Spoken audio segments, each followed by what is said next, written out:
very high level for most companies. And next time we'll obviously do a deeper this thing only. 100%. That's what the intent is, Manish. I mean, it's just a meet and greet introduction type of a call, right? We can't cover 7, 8 companies on one single call within 1 hour, right? Yeah. So it's just to know the background and what problems are they solving, and then later we are going to, I mean, tonight itself, we are going to send you the decks, and then based on your interest, we are going to do one-on-one connections, so you can have deep dives with whoever you wish to have. Sure. Right. Thank you, Shashank. Now I'll invite maybe Vivek ji, given his seasonality in the healthcare ecosystem. And Vivek ji, now try and play on your strengths. Sure. The suggestion that you got last time, first Manish should know who you are, what have you been doing in the healthcare ecosystem, and now what are you on to in terms of building your product, and what kind of change are you bringing? Please go ahead. So, hello Manish, I am Vivek Patel, founder of Kali MedTech, and I'll just explain a deep background about me. So, the way you come from IIT Delhi, I have spent 2 years of my research associate time in IIT Bombay, and the major forte was creating. I mean, we were working on computers, which was much before Android, and data analytics and agri data was the main forte over there. Uh, uh, and as at Kali MedTech, and before Kali MedTech, I have 15 years of experience into working with hospitals for EHR, so electronic health records. So that was my previous company, and still it is ongoing. But we have been working with 250 plus hospitals, 45,000 beds, which we have onboarded already, and we have been scaling right from onboarding of patients to all the AI related analytics for radiology, pathology, and maintaining their patient records. And that's where the healthcare comes into play for us. So we have a spin-off company in 2023, which is Kali MedTech. And the major focus where we have been doing is a medtech company which is solving problems for health monitoring. And that was a major situation which happened after COVID. And initially, the focus was, I mean, we were not able to find good companies, and that's where we made the strength of the company is creating an entire stack in-house, right from the hardware to firmware to an entire AI engine. The focus right now for the flagship is continuous cardiac monitoring. So it is not only monitoring cardiac rhythms, but it is also providing a telemetry as well as an analysis platform for arrhythmias in MI, which is a major bottleneck for delivering of reports. And we believe into proactive monitoring instead of reactive. So basically after everything has happened, we would not like to get it done, but proactively monitor the patient wherever he is. Right. Uh, and the product that we have designed, which is approved in India, and we are already delivering to the market. So we are one of the companies which is providing 1.7, where everyone does, but we have delivered a 12-channel setup, which is a continuous arrhythmia monitoring. Sorry, 12 channel? It's a 12-channel Holter monitor which we have delivered, which monitors arrhythmias in MI. It's a wearable, very small product that we have delivered in the market. It's already ongoing. And the vision for us is not only to just monitor cardiac care, but it is also observing and interpreting the results. So it's a full-blown deep tech setup towards analysis of all the cardiac rhythms. And as mentioned, in cardiac, so we on hold the entire stack, and that was the reason that we are able to also control the price. So how we design the product is for developing nations, and that is the start success, because we would love to scale it off. So and as of now, the product is, I mean, approved in India, but we have got the approvals of UAE and Philippines. But commercialization is only in India as of now. And the larger mission is to bring cardiac telemetry. Sorry, I'm not clear. The product is approved in India and already in the UAE. So product is approved in India. It is commercialized in India, and we have got approvals in UAE and Philippines now. So we will start the commercialization. We have not started, but all the clinical trials and everything has been cleared. We have got the Ministry of Health approvals and also the approvals from the doctors in terms of the ECG Sorry, what are analysis. these approvals? I'm not clear. Which agency does give this approval in India? So in India, we have CDSCO, which is an agency. You get an approval for medtech, and then you have an ISO clearance for the production. So those are the two approvals that you have in India. So you got the CDSCO approval? Yeah. We have got CDSCO. We have also ISO cleared very specifically for manufacturing. In UAE, CDSCO is just a supporting, but you have an approval from Ministry of Health. So it's again the approval from there. The ISO approvals from India. I mean not from India, but ISO is a global approval which works very well in UAE. And in Philippines, they have Philippines FDA. So we have gone through the process of Philippines FDA. We have 3 hospitals which they have done our trials. And definitely CDSCO is the base because they need some approvals from some other manufacturing country to be done. And from the UAE perspective, the platform, which is an AI as well as a model-driven platform, that is also approved. And we have taken up the HIPAA clearance also. So basically, right from hardware to the firmware to the software, is approvals have been taken. And what we have at the end of the day, what we believe is we have designed the whole product. So we are focusing more in terms of an affordable care, making the more accessible with for the continuity of care and make it more available. So that is the long-term focus towards scaling the entire product. And cardiac monitoring, what we are doing right now is a flagship product for now, and it's just the start of what we would love to do at Kali MedTech. Okay. Understood. And just maybe I didn't get this part. Who are your co-founders? So I'm the founder. I have a co-founder whose name is Chintan Patel. His background is he's a mechanical engineer, and he has been working. So we have been working together for the last 5 years onto this platform. And initially, he had developed basically an EMR, which is more in terms of the muscle identification system, like something like an ECG. Where, I mean, that's how we came together, and we are together on this front since the last 5 years. So yeah. So within the team, you guys will obviously do everything, right? So which we are doing. So basically, yes, again, just to add upon it, so the IPs are with us. We have filed up 2 patents on this. And then the 2 patents are for each, like right from the hardware also, from the design perspective also, and from the software standpoint also. And the manufacturing happens right now in Gujarat, I mean in Gandhinagar. So and we are going to segregate the manufacturing between Gujarat and Hyderabad. So those are the 2.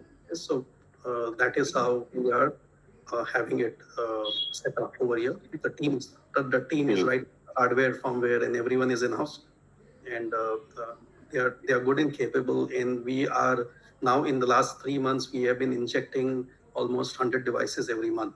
So that is the capacity which we would be growing gradually.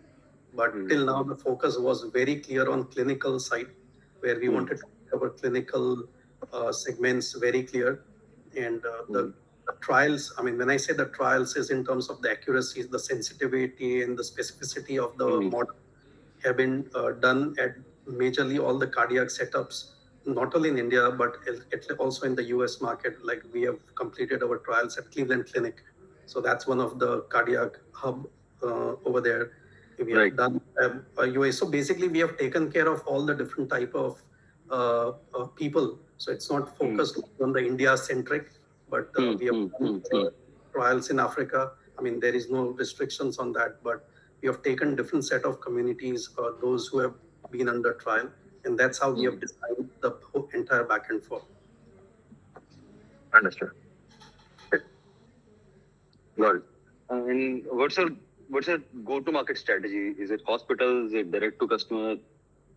Right now, we have 2 strategies, as mentioned. So basically, in the last 15, we have created a very big ecosystem of hospitals. So where we are already delivering the electronic health records. So that is, we have already entered into the B2B market because hospitals are my major clients. That the sub go-to market is clinics. The cardiac clinics is where the second focus which has been into. And the second and the most important one is pharma companies right now. So we have already signed up with RPG Life Science. So that is what they have been focusing. So we have visited, I mean, almost like more than 50 cities right now with them, wherever their presence is. And their focus is cardiac care, or their focus is pushing their drugs for the cardiac care. And would be the second market strategy. B2C is we are we are not starting off because B2B itself is a bigger one. And the third is we would be collaborating, but later in 2026, once these two strategies get settled. But insurance companies are the third targets for us. But insurance is a very hard nut to crack, right?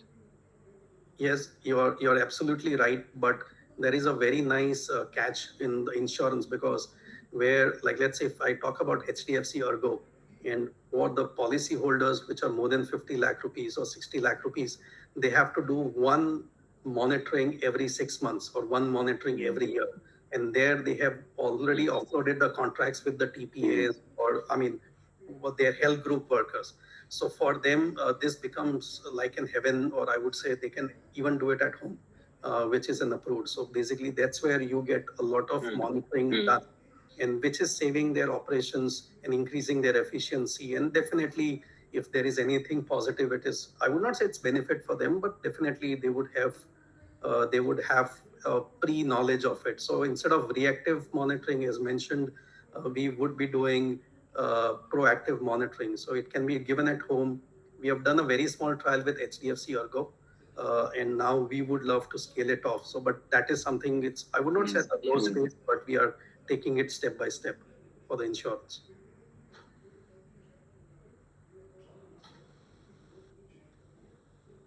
Understood. Okay, sounds good. Vivek, thank you very much for giving an elaborate introduction. Now, I think we should hear from someone who's been working in the semiconductor industry for last 2 decades, none Right. other than Mr. Sunil. Sunil ji, please unmute yourself and over to you. Yeah, hi. Hi, sir. Hello, Manish. Hello. So, yeah, let me give just a brief introduction about myself. So, yeah, I did my bachelor from local government college and master from IIT Bombay in microelectronics.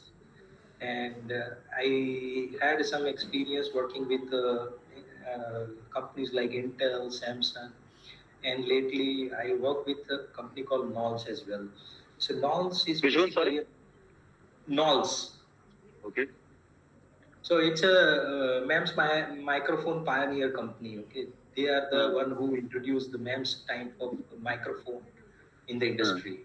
And currently, if you see the market, right, more than 90% microphones used in various applications, all the way from your smartphone to recording or any other applications, right? AI, ML, any applications, healthcare. They use a MEMS microphone because of its miniature size, and as well the power requirement is also very less.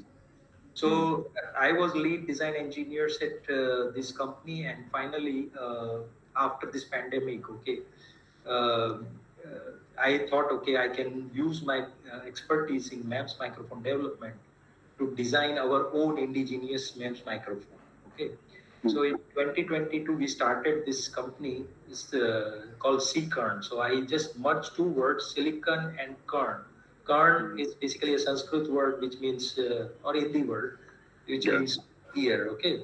So this is our first pilot. Okay. So in this last. No, sorry. Can you help me understand what is the problem statement? Like, why are we doing what we are doing? Yeah. So problem statement is very simple. There is not a single microphone manufacturer. Okay, MEMS microphone IC in India. So we are 100% importing. That is first case. So there is always a shortage. There are a lot of applications which they are struggling to get support how to use that, how to assemble on the PCB and all. So there are a lot of issues with importing this IC.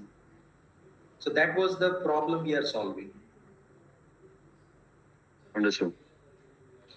Okay, so we have our own analog MEMS microphone IC, which is working well, and we have compared the results with world-class MEMS microphone, and we are as good as them. Okay, and compared to price also, if I see the price available in the retail market or B2B market, we are still much cheaper than the world class MEMS microphone. Okay, so we have actually compare the quality. We have our lab here in Gandhinagar. We have small design teams. We are like 10 people, design engineers only, and we are designing this MEMS microphone in global 180 nanometer technology. So we are outsourcing the fabrication. Of course, we are a fabless company.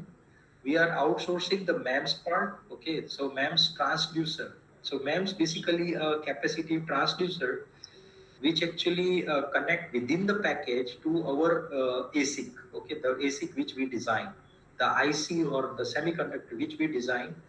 Those two dies basically package in one house, and the functionality of the ASIC is to amplify or to convert the capacitive sensors to electrical signals. Okay, so that is the whole idea behind the microphone.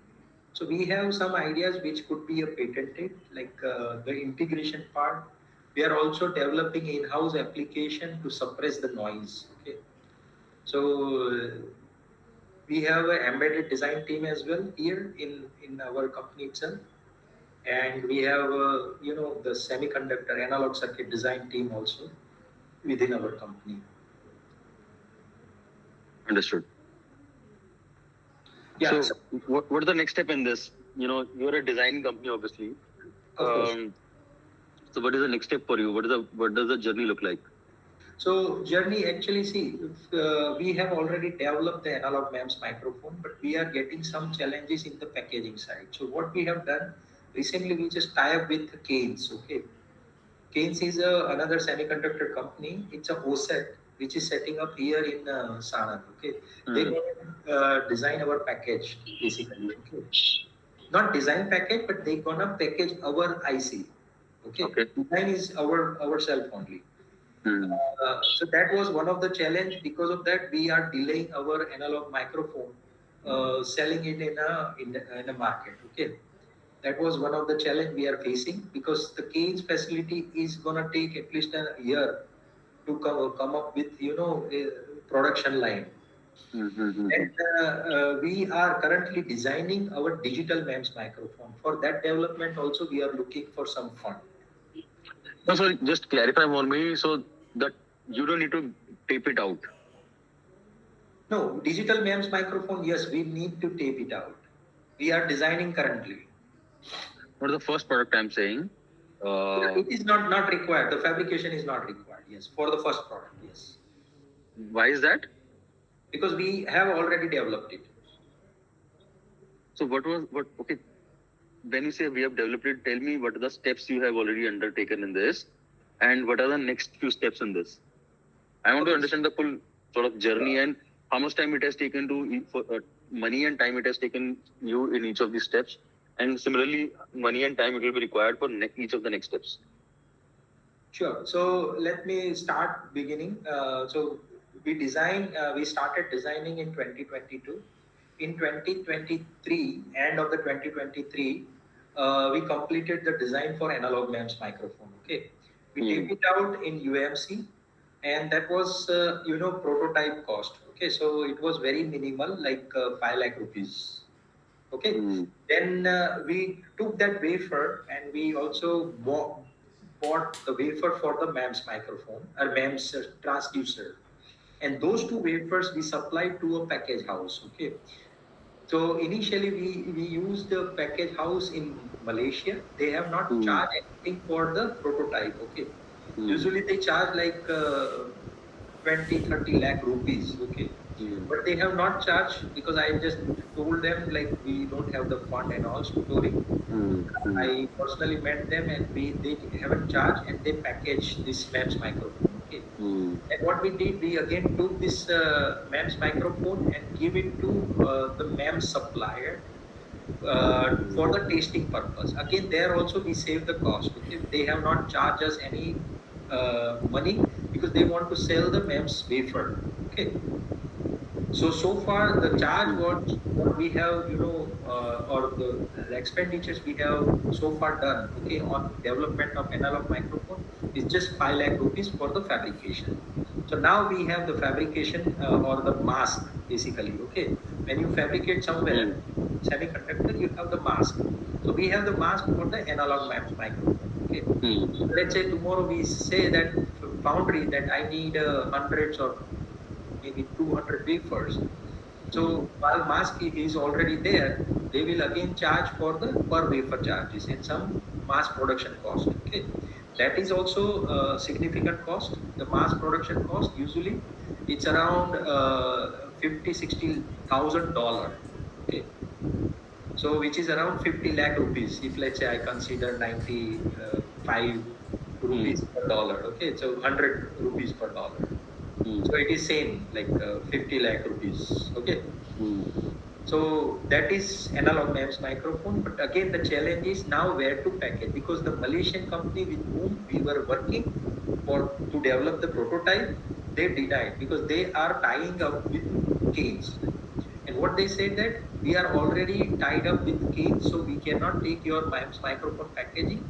It's better you work with Keynes and develop your package for the mass production with the Keynes. So now we are working with Keynes. We have already given them the all the blueprints so that they can develop the line for the MEMS microphone. Okay, that is gonna take some time basically. Okay, That is their timeline, na? that is Nothing their to do with you, but not basically not with you, right? not with their timeline. not with us. Yes. If let's say today you ask me like wafers, give me 2 wafers, I can give you for the package. Okay, that is one thing. And now coming back to future plan, right? So this is analog MEMS microphone. Now we are developing digital MEMS microphone. Okay. For digital MEMS microphone, we are using Global Foundry, which is again US company, but they have the foundry in Singapore as well. Okay, we are using the lowest technology. I mean, not lowest, but lower technology, not like 180 nanometer. Okay, there the associated cost of the mask and prototype is very similar to other foundry. Okay, so we have same amount need to be again spent, but in this case we have to again do the test chip. We have to test the test chip. We have to develop the prototype. Okay, and once the prototype is qualified, characterized, test, and let's say the results are as expected, then we can go for the mass production. Okay, that is gonna take similar amount of time. Okay, like 1 year or 1.5 year time. For now, digital MEMS microphone, we got DLI approval as well. Okay, so DLI is a part of Indian Semiconductor Mission, where they support the startup for EDA tool. They support the startup for the deployment. They support the startup for the even design cost as well. Okay, so we are approved only for the EDA support. Okay, so we gonna get the EDA support from this DLI scheme. So that is our current situation and our plan to develop the digital MEMS micro. And there's no monetary support there, right? It mostly they're not matching. They're not giving you cash, which can be matched by equity. It's not all of that, right? No. Understood. Cool. Thank you so much for that. Thank you, Ganesh. Thank you very much. Sorry, one last question. Have you thought about who will be your first customer for this? Come again, prospects. Who will be the first few customers for this? Okay, customers, right? So we interacted couple of customers within our premises. I mean, when I say premises, within our state. Okay, so we found couple of customers in Ahmedabad. Among them, No, I'm just trying to understand who will they be, like what kind of Yeah. Okay, profile. So you see, nowadays, maximum mobile smartphones are manufactured within India. Okay, so we are one of the clients. So Geo, we are targeting Geo to approach so that they can use our MEMS microphone. Second, hearing aids. Okay, hearing aids, and there are a couple of companies working on some innovation on tone conduction, hearing and all stuff, right? Which is in Ahmedabad. So they could be our customer. Got it. Exactly. Superb. Thank you, Sunilji. Now, quickly moving to a founder who's already sold a company prior to founding the current one. Rutvij, over to you. Yeah, thank you, Vinit. Hello, Manishji. Good evening. So, I'm Rutvij, founder of Satark AI, and we are building India's first sovereign cybersecurity model, AI model itself. The problem which we have seen is like most of the AI company founders who are making their product are basically creating wrappers with Western LLMs. And these general purpose LLMs are basically having much issues in terms of hallucination and many more. So if we talk about critical sectors like cybersecurity, healthcare and all, these models are not useful because by nature they are predictive and as well as they are non-deterministic. So if you give them the same input multiple times, they'll serve you the different output. So you cannot trust them in terms of decision making and all. Seeing this will give us a charming vision to develop the India's first AI model, which is SLM and not LLM, which is dedicatedly trained on cybersecurity. To support this, just to give you an idea, that we are 3 co-founders, and all 3 are from cybersecurity from education qualification perspective. We did our masters from National Forensic Science University.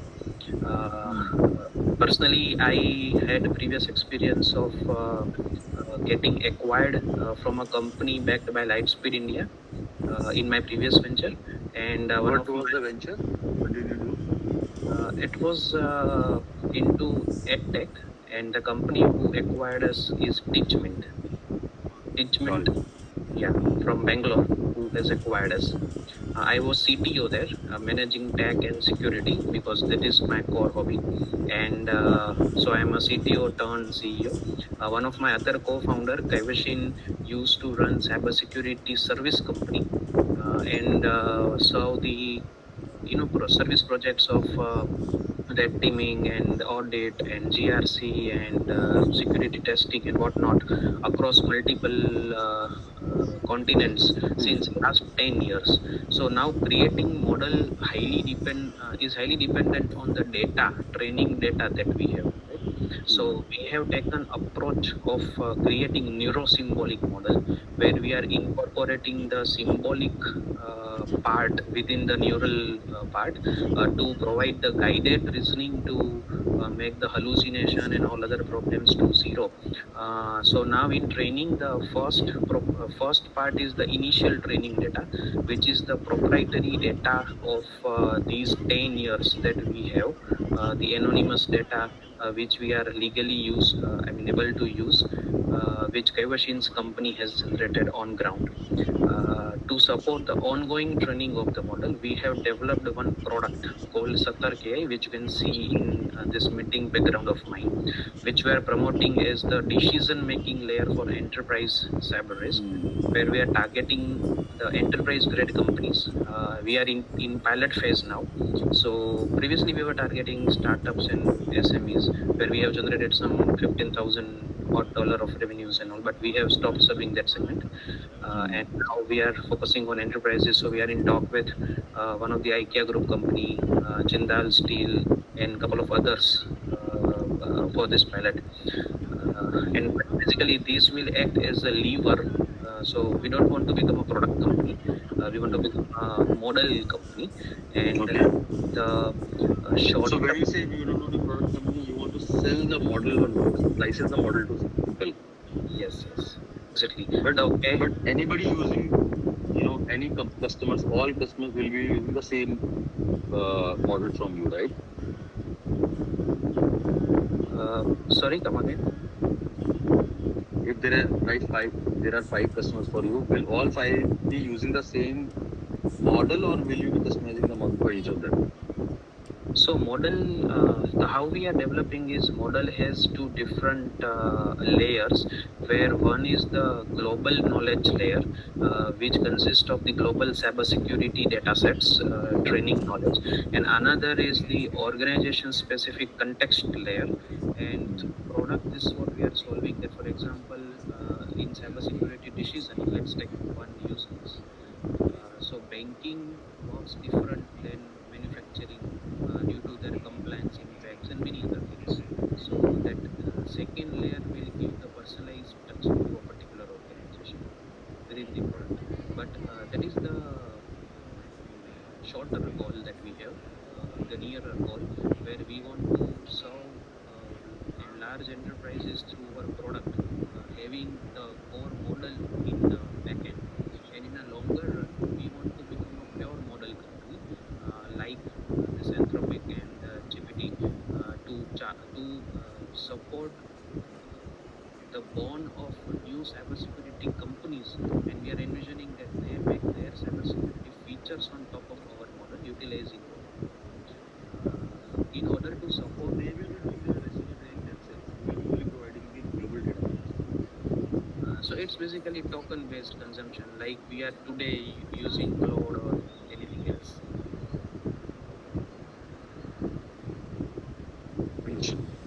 Yeah. So to support that, we are currently raising the funds, and so two things we are doing to support this. One is fundraising, where we have already received 250k USD into our bank. This is on convertible note, and we are in talk to raise the remaining. The second, we are also strengthening our partnerships to have the proprietary patent and IP. We are in talk with IRO, which is Indian AI Research Organization. So yeah, as a part of India AI mission, to support this proprietary development, and we are foreseeing that we through this will be able to solve the nation's problem, because if you see the critical sectors like oil and gas, banking, etc., they are today also using the Western models because we have no choice, and we are constantly uploading our nation's critical data there by or without any intention. So we are seeing that we'll be able to solve this by providing India's own sovereign model, which then works for globe as well. Understood. Cool. Open for any questions. No, nothing. Not too many deep questions right now. But I'm just trying to figure out how much. At what point would customers will start saying that a lot of our product differentiation is coming from your SLM, and that is getting sort of replicated by other competitors also. So similar capabilities are being provided to other competitors also. So for each of the customers, there has to be. They would want to sort of customize the model as much as possible for their own use cases, right? I'm just unclear on how much individualization will happen, customization will happen for each customer, and how that will happen. I'm not clear on that part, but yeah. So I'm open to have a detailed call on this after. Sure. But just to give you an idea that this can be done via contextualization. So one of our pilot discussion, we have found that they are currently using Cloud Opus 4.6 from Anthropic, and they have made some MCP server, and they are doing some triaging of vulnerabilities. So to identify whether a particular finding is relevant to them or not, or a real one or not. Now they are getting different results in different time when they run the same model multiple times on the same model. Yeah. So they can't trust, and they want us to solve this problem. So these are the things which can be solved by. Why do you think you can't trust them? What is the reason for them to give different answers? And why do you think yours will not give them different answers? Because at of a the very fundamental level. Yeah, because of the architecture, because all the general purpose LLMs are made on prediction based technology only. They are only neural, based on neural network. So what we are building is neuro-symbolic. It's architecture basically, which will help the neural part to reason with some guided symbolic rules. So what happens now? For example, if you give some input to a model, and if that input is not served in past as a pattern in their training, model will start guessing. So it hallucinate basically and start giving you any answers, any random answers.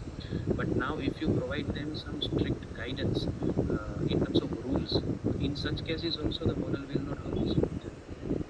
So this is the fundamental difference in the architecture of the model itself, and here the data plays a very crucial role. So it's like you imagine someone having say 30 plus years of cybersecurity experience. What kind of experience and knowledge is there in that particular person's mind?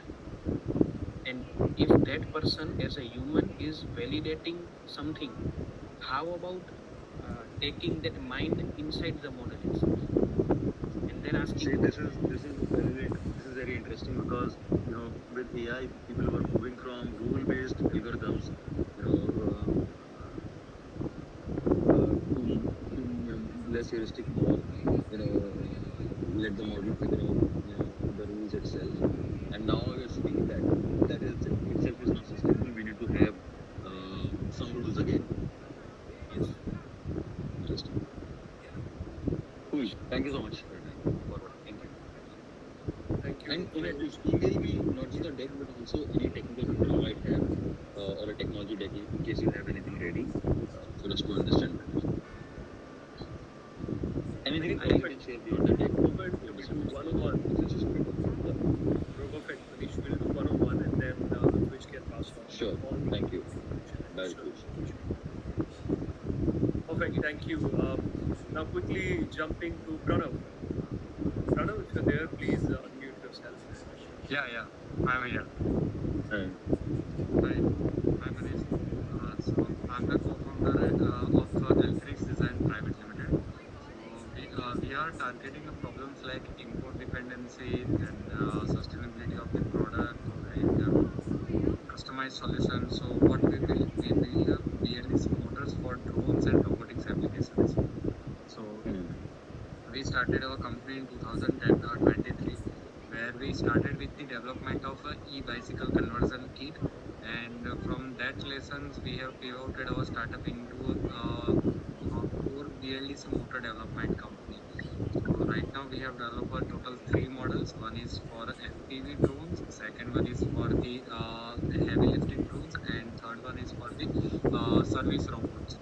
So, Hmm. so far we have sold 40 motors to one startup, and right now we have 250 motors in development phase, manufacturing phase, and we have an order of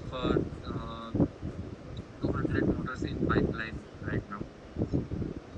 So that's our company. We are Okay. building our motors with the CRGO material. So there are two type of material. One is the CRNO and second one is the CRGO. So CRGO material can provide a more efficiency than the normal material. What We is the also difference develop a between these two? What are the? I don't understand these names. sorry. Can you So spell the full form?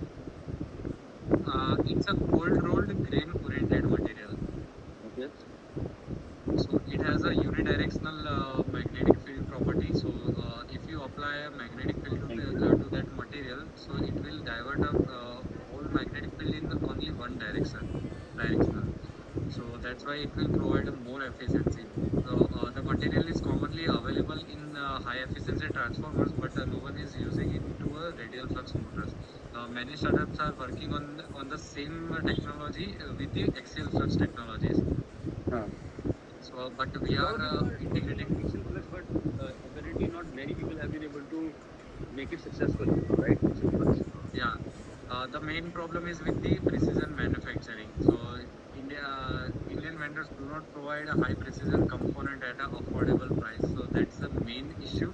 Huh. Second issue is the stator development. So axial Okay. flux motors are a bit complex than the radial flux motors. Hmm. That's why So we just to be clear, you are we doing radial flex, right? yes, we are doing a radial flux motor. So this is our motors which we have developed with the CRGO material. So this is the motor for the delivery drones and highly reliable drones. If you need a everyday operation in the drone, then you could use these motors. It will provide a 15 to 20% more flight time in the same configuration. We are also working on the reducing the size of overall rotor with the multi-blade configuration. So if you so every drone motors uses only two blade propellers, but we are providing a five blade and three blade configuration with our motors. So it will reduce the overall footprint of drone and will provide a more flight time with these motors. But we are also developing a motors for the FPV drones. So this is the motors which we have developed for FPV and kamikaze drones. So right now it is in production phase, and right now we are producing a 250 motors for pilot testing, and we have received 100 motors of PO, 100 motors of confirmation from Aerostem startup. Hmm. Understood. So after a quality test, they will procure 5,000 motors a month. So which is in right now pilot phase. So which parts are you making in India? Which parts are you importing in What India? we are only importing magnets from the China and Taiwan. If you need for a defense Please, purpose, we use a please. Hmm. sorry. No, no, please. So yeah, so we are just importing a magnets from the other countries, and we manufacture a whole motors in India. So we have our own manufacturing facility in which we are making a stators also. So you heard about that. Many drones companies are importing all the components from the China, and they are just assembling it in India. Correct. But we Correct. manufacturing the stators, rotors, and everything in India. Understood. Please share your deck. Would like to understand a bit the equipment more. Because Right what I now, understood we is that pricing is hard to match when you are building everything in no India, no right? That's what. yeah, but we are right now managing a competitive price in the same model of Chinese motors. Okay. Understood. Okay. Please give me 5 minutes. I'll be back in 2 minutes. Huh? We can start Oh, sure. practicing. 2 minutes. Yeah, yeah, sure.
Hello.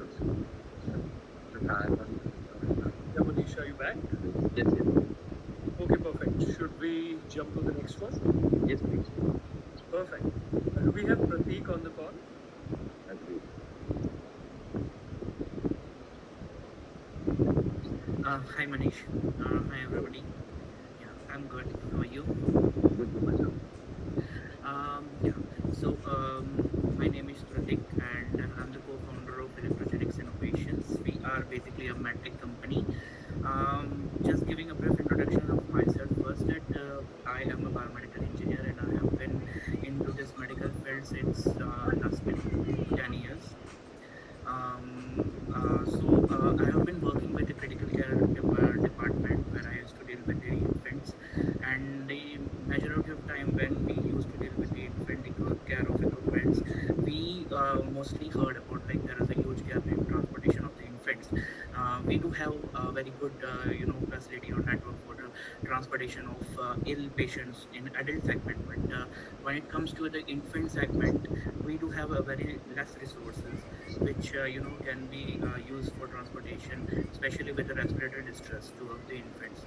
And due to this lacking, there are many infants who get compromised in during the transportations, and this ratio is too much. Like it's huge, especially skewed in the localities with very low resource settings. So we developed a device which is called Breathe, especially enabling the especially enabling the care providers to transfer a patient from point A to point B, say for example from the delivery room to the any nearest tier 2, tier 3 NICUs with the adequate respiratory support. Now, there are other there are other supports available in for the respiratory care, but they do require a high sort of resources. Plus, there are no feedbacks available during the transportation. So we bridged that gap. We made a device where we had a built-in air source, which played a very critical role. Built in what? Sorry, did you? Air source, built-in air Okay. source. So there are two gas sources required. One is air and one is oxygen.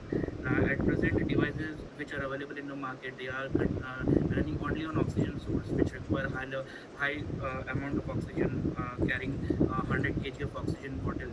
And for with that huge bottle, it is very difficult to transfer from remote areas, especially. So we designed this device Breathe, which has built-in air source, which reduced the necessity of getting the oxygen, like of using a very high, huge oxygen bottle to a very less amount of oxygen, which can be accommodated in a simple, smaller vehicle, like even in the rickshaw kind of vehicles. So this was our first invention. The second which we built was a Merck's TPS resuscitators. Again, the same thing, which delivered, which was used to treat, which was used to give a respirator support to the patient right from the OT table, right from intact code resuscitation to getting the patient to the nearest hospital. Now, along with this transportation, the devices are also used in an high-tech hospitals.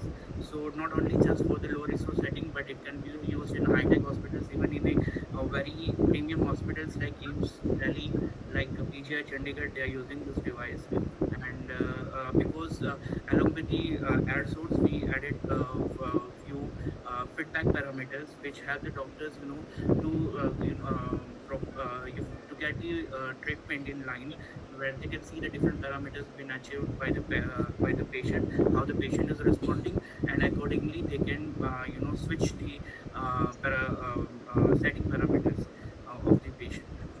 So this device can be used for both for during the transportation as well as for the in-house hospital purposes. At present, we have sold approximately 700 plus devices, and last year we did 2.5 crore of revenue. And this year we are in talks with the government of two states where there is a huge amount of huge order in the bucket list. So we are projecting revenue of around 12 CR this year. Understood. So, bunch of government orders. Bunch of government orders is yes, yes, and we do have the private orders as well.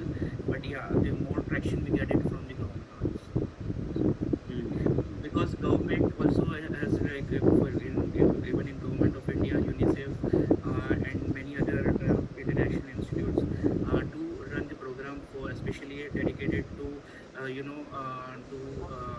prevent the preventable death of infants. So mother and child care programs are run across the world, and this machine suits well for the purpose, especially for the infant. Understood. Makes sense. Thank you for this. Yeah, thanks. So perfect. Thank you, Pratik. Now the last one for the day is Harshit. Harshit, if you're there, please Yes. go ahead. Hi, Manish. Hi, everyone. Hi, Very good evening. I'm Rashid, founder of Medicare. So By uh, education, I'm a civil engineer. I've done my bachelor's and master's in civil engineering. And after my master's, I started working in the data science and the AI. Last company I was working at the NPCI, and during at that time we were building the AI agents and AI workflows on our own. So while building the AI workflows, we realized that technically the AI agents are a tokeniting machines. You just write one single prompt, and you don't know what is the magnitude of the output, right? One 10 token prompt will end up consuming 4,000 tokens or maybe a 40,000 tokens. So there should be some way to control the budget of your token utilizations. So I came up with an idea of a metric AI, and here at the metric AI, it helps with the visibility, allocation, governance, optimization, and the monetization of your AI agents. Right. So currently we are at the MVP stage, and from the first of June, we are launching our MVP, and we have some 4 to 5 letters of intent signs, and I'm in the conversation with almost 15 to 20 AI startups. Now talking about my traction, in the month of February or March, we just launched our POC. We were able to generate a very minimal revenue, around that was a $1,500. How did you sell? Did you sell to what price points? So it was mostly an API base. So there were my friends who were looking to build the AI agents for their own workflows. So at that point, we sold the API keys to them, and over there we made a revenue. So it was on post to post basis. Like what is the pricing of the API keys? Same pricing we were doing over there. And currently our MVP is ready, and soon we will also start running our pilot for the San Eloise. So, and yes, we are now about to get incubated in the IIT Madrid, and like that is acting like a king of credibility for me. So, and now like we are at the stage where I need to set up a specific team, right? AI research team, where we can help or where we can build a solution where any AI agent developer who are building their AI agents can plug our solutions into them and can optimize the cost, right? So we are looking to generate the funds, and like we are just working hard on this. And if I say initially I started as a solo founder, but now I'm pretty successful in building my team. I have a two interns, I have a one founding engineers, I have a mentor.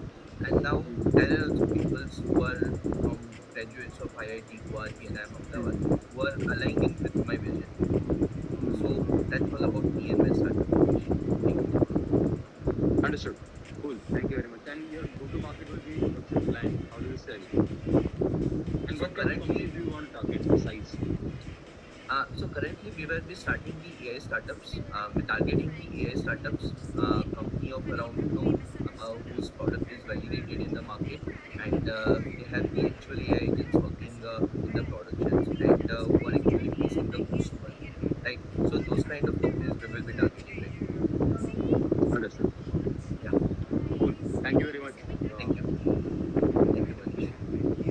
Thank you, Manish, for sparing your time today. I'm sure this was, kind of too hard for you to take because of your travel. I'm sure you were keeping busy. But thank you so much for all the Yeah, attention sorry. that you have. I'm also at the airport right now, so there All will be a right, little bit right. noisy, No, no, but yeah, perfect. yeah. We'll send you over the